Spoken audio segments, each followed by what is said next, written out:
Seluruh peraturan perundang-undangan di Indonesia merupakan hasil dari hakikat penjabaran Pancasila.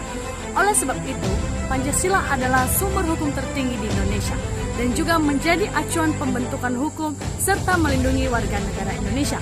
Oleh sebab itu, kami dari kelompok 1 akan mengkaji tentang perwujudan Pancasila sebagai ideologi negara dalam berbangsa dan bernegara, terkhusus di dalam bidang hukum. Saya Ronaldinho Halau. Saya Chelsea Dewisti Alasif. Saya Magdalena Jessiska Halawa. Saya Fesri Kurniawati Mendova. Saya Irwan Darman Setia Lasif. Jika penasaran pada video ini, mari kita bahas.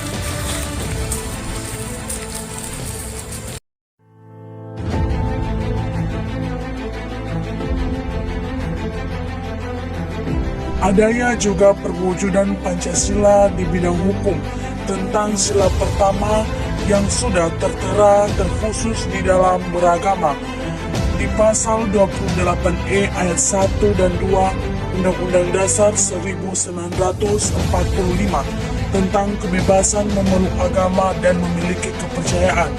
Kedua, pasal Undang-Undang Nomor 1 PNPS 1965 tentang pencegahan atau penodaan agama. Ketiga, pasal 29 ayat 2, negara menjamin kemerdekaan beribadah sesuai agama dan kepercayaan, serta Undang-Undang Nomor 7 tahun 1989 tentang peradilan agama.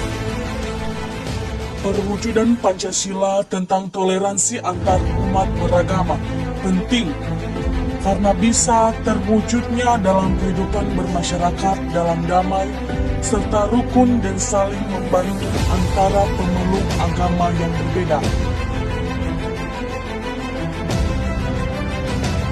Di depan halaman salah satu gereja yang terletak di Kota Manado, umat muslim yang sedang mencari jajanan takjil akan mendapatkan deretan menu buka puasa yang dijual oleh warga non-muslim.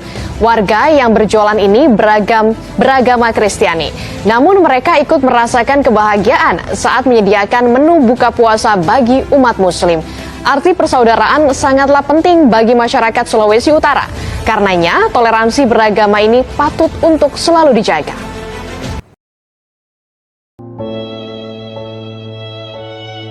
Adanya juga kebebasan beribadah yang negara menjamin kemerdekaan setiap penduduk untuk memeluk agama dan beribadah sesuai dengan keyakinan dan kepercayaannya masing-masing tanpa adanya diskriminasi. Dan di Indonesia telah diakui ada 6 agama, yaitu Kristen, Katolik, Hindu, Buddha, Islam, dan Konghucu, yang memang sudah terjalin keberagaman serta toleransi yang sangat besar sesuai dengan semboyan negara Indonesia Bhinneka Tunggal Ika.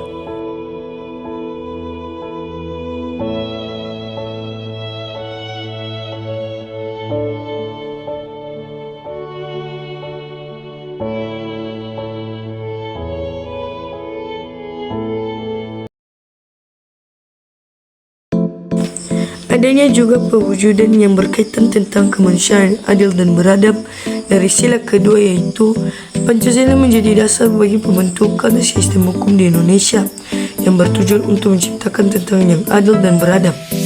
Perwujudan tersebut ialah satu, pengakuan dan pembandingan hak asasi manusia setiap warga yang dijamin oleh hukum sebagaimana yang telah dicantum di pasal 28A dan 28C tentang hak asasi manusia dan keadilan.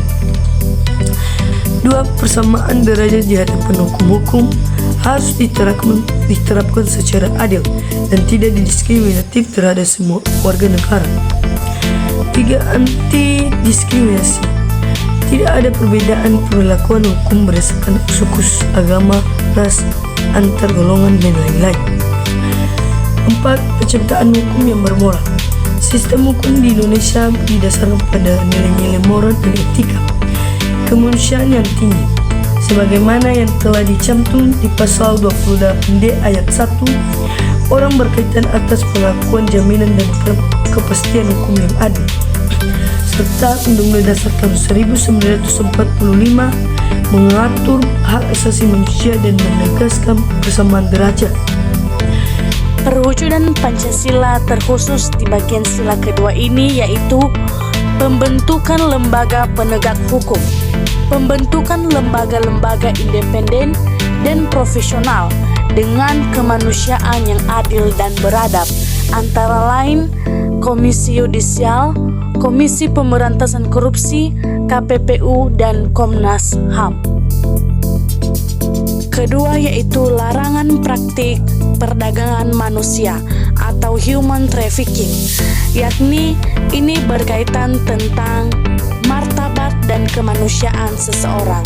Jadi, hukum di Indonesia ataupun ideologi Pancasila berhak melarang secara tegas adanya perdagangan manusia.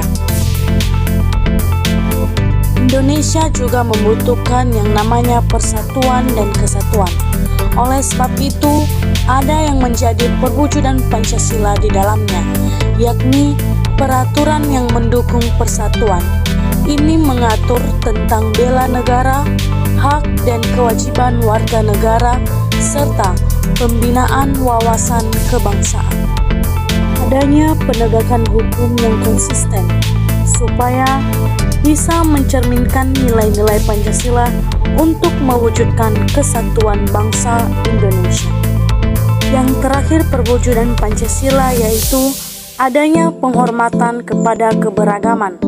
Undang-undang dan aturan yang ada harus mencerminkan penghargaan terhadap keberagaman suku, agama, ras, dan antar golongan yang ada di Indonesia sesuai dengan prinsip di Bhinneka Tunggal Ika. Demokrasi dan kedaulatan rakyat. Sistem hukum di Indonesia harus mencerminkan kedaulatan rakyat, di mana keputusan-keputusan hukum dan kebijakan negara dihasilkan melalui musyawarah masyarakat yang dipimpin oleh hikmat kebijaksanaan.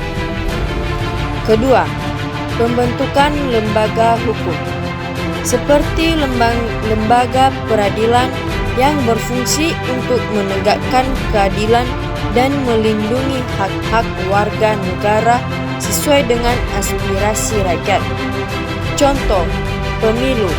Pelaksanaan pemilu adalah wujudnya dari sila keempat, di mana rakyat menggunakan haknya untuk memberikan suara dalam memilih wakil mereka, mencerminkan kedaulatan rakyat dan musyawarah untuk mufakat.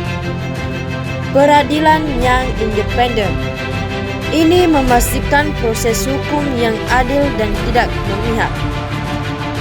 Pembentukan undang-undang dasar yang demokrasi, perlindungan hak-hak warga negara. Perwujudan Pancasila tidak hanya terkait oleh 4 sila yang telah dibahas, namun sila terakhir ini juga tidak kalah penting dan menarik. Sila ini mengenai tentang keadilan bagi rakyat Indonesia lewat perwujudan Pancasila. Perwujudan tersebut adalah 1. Penegakan hukum yang tidak memihak. Negara bertanggung jawab untuk menetapkan sistem hukum yang adil di mana setiap warga negara menerima perlakuan yang di hadapan hukum. 2. Perlindungan hak asasi manusia. Negara berkewajiban untuk melindungi hal-hal dasar setiap warga negara, memastikan pemenuhan hak tersebut secara merata demi tercapainya keadilan sosial. 3. Pelaksanaan kebijakan pembangunan berkeadilan. Kebijakan pemerintah dan pembangunan dianut untuk mencapai kesejahteraan dan kemakmuran yang merata bagi seluruh rakyat, sejalan dengan prinsip keadilan sosial. 4. Sistem hukum nasional yang dinamis.